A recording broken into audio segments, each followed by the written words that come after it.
Joakim Noah. Screw Kevin Love and Kyrie Irving. Drummond. Yeah. And damn,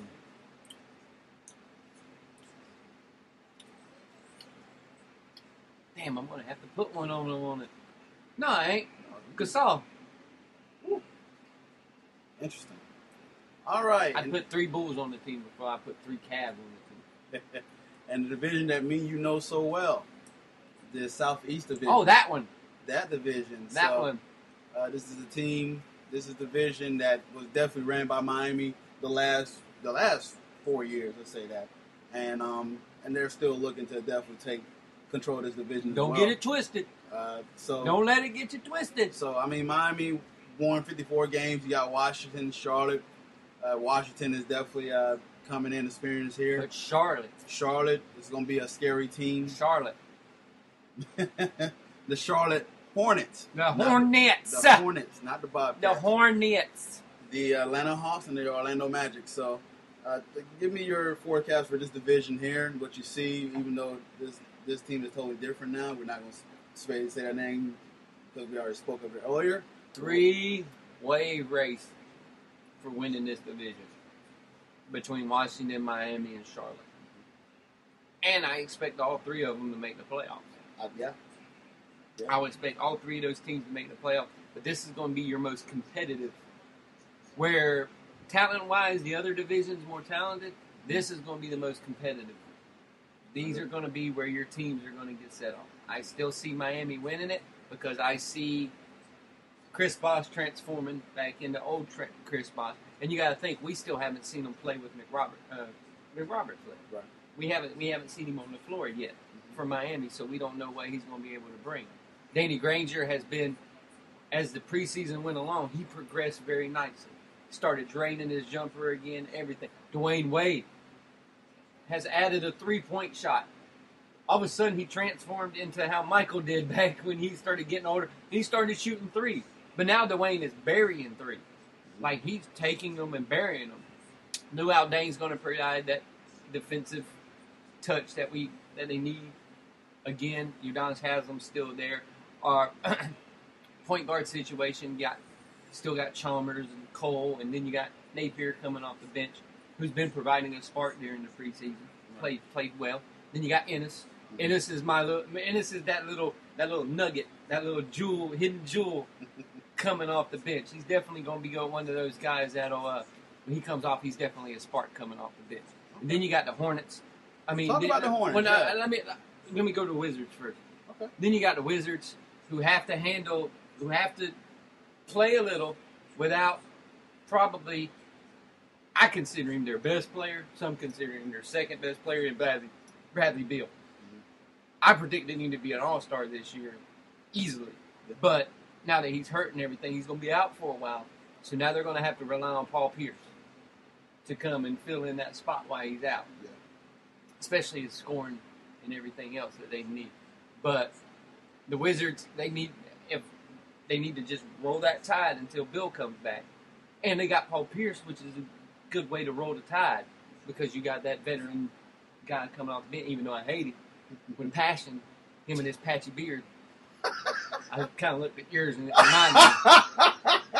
But you got him, but then they'll be solid once again this year. And then you got the Hornets with the additions that they made when bringing in Lance Stevenson, who fits perfectly into that kind of team. They're going to be a scary threat. Yeah. They're going to be a scary threat, and a lot of the season they're going to be playing under the radar because people aren't going to be all ooh the Hornets. Your thought about the Atlanta Hawks? Atlanta's the same as they were last year. They're going to be streaky. Do you think they'll make the playoffs? Then? They're going to be streaky. I think 3 or 4 teams. I think 4 teams can make the playoffs. I think 3. I think it's really going to be 3 because if you've seen other teams strengthen as well. So I think it's going to be 3 out of this division that are actually going to make it. Me and Miami, Washington, and Charlotte. Okay. I think it's going to be 3. Talk a little bit about the Magic. What do you think about the upstate, the team that's upstate, Central Florida? Downstate from us.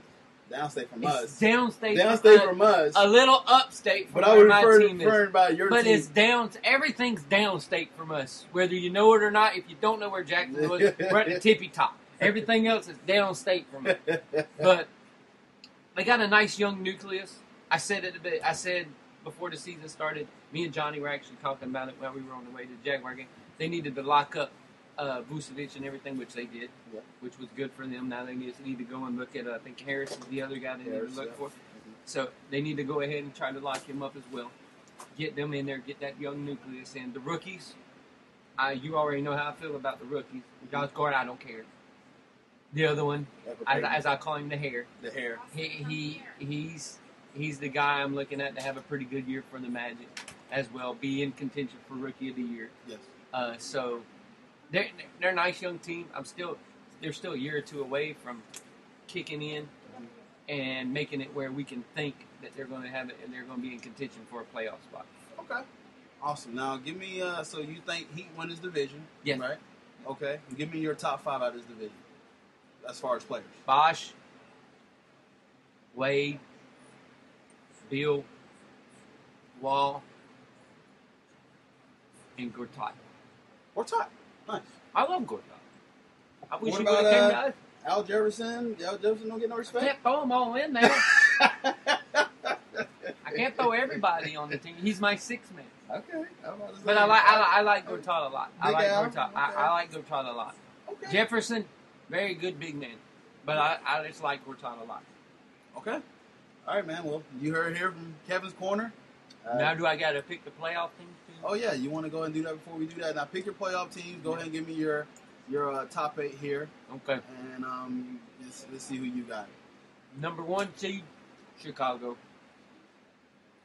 Number 2 seed, Cleveland. Oh, no, they can't be the number 2 seed because they won't win their division.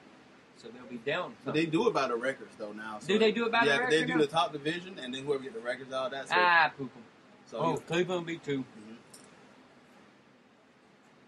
Miami will be 3. Washington be 4. I'm just doing it by records now. Okay. 5 will be Toronto. 6 Charlotte. 7 Indiana. Ooh. Still ain't gonna make the playoffs, huh? I still think because Paul George is going to come back. Mhm. Now all they got to do is, especially in the East, all they got to do is weather that storm, Okay. and they'll come back. Number 8. This is going to surprise everybody. The Detroit Pistons at number 8. You got 4 teams come out the Central. And I number like 8, it. the Detroit Pistons. All right. I like that. Because I think Indiana will get back George, Okay. and I think the Central is the strongest division All right. Now, give me your 2. as far as talent-wise. Okay. Give me your 2 teams that will represent the East. Well, in the Eastern Conference Finals. Who you got? The Chicago Bulls against the Miami Heat. Because in the semifinals, the Miami Heat take out the Cleveland Cavaliers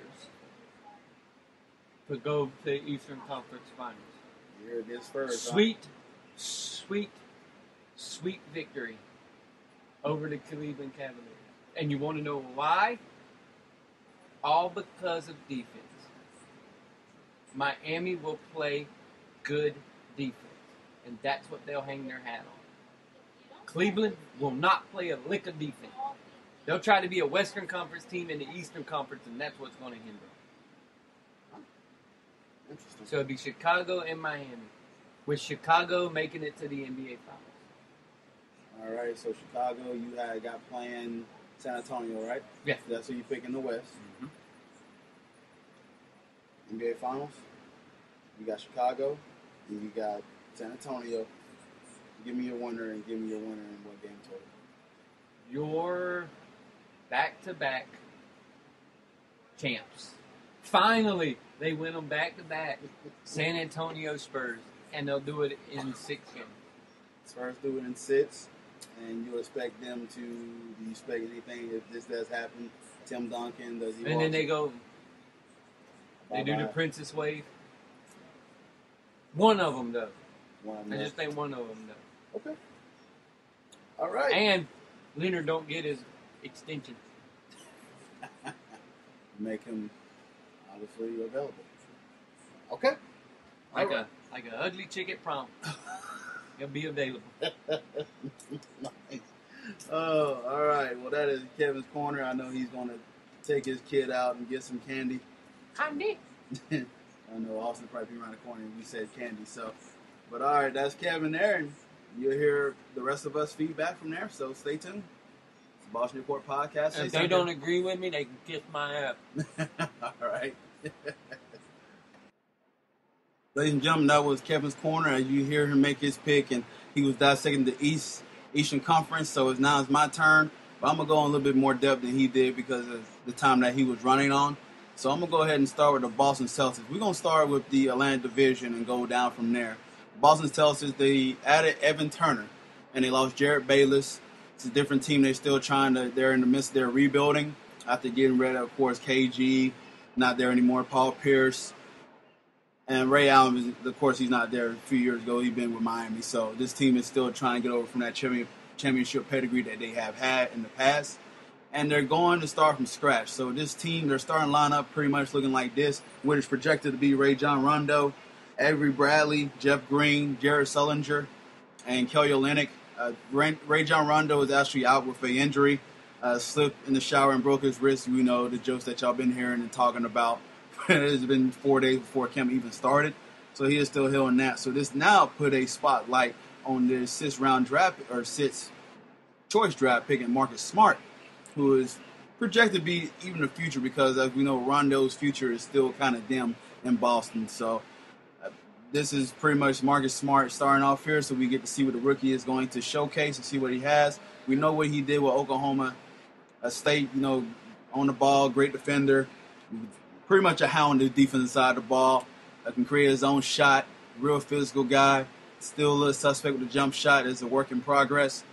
They got Evan Turner. Evan Turner is the guy that can definitely give you some small forward, or actually some point forward, playing from the position. He went to Indiana and had a rough stint there, so now he's going over here to the Boston Celtics and see what he got here. Tyler Zeller also got traded there. They were trying to make room for LeBron, so that's why you see Tyler Zeller there. This team is pretty interesting here in the Atlantic Division. So they're still young. They're still rebuilding. Their second-year coach in Brad Stevens. He's got a quote saying he's not what you consider to be a pure one, a la Rondo, but he's also a guy that can handle it. I'm speaking on Marcus Smart.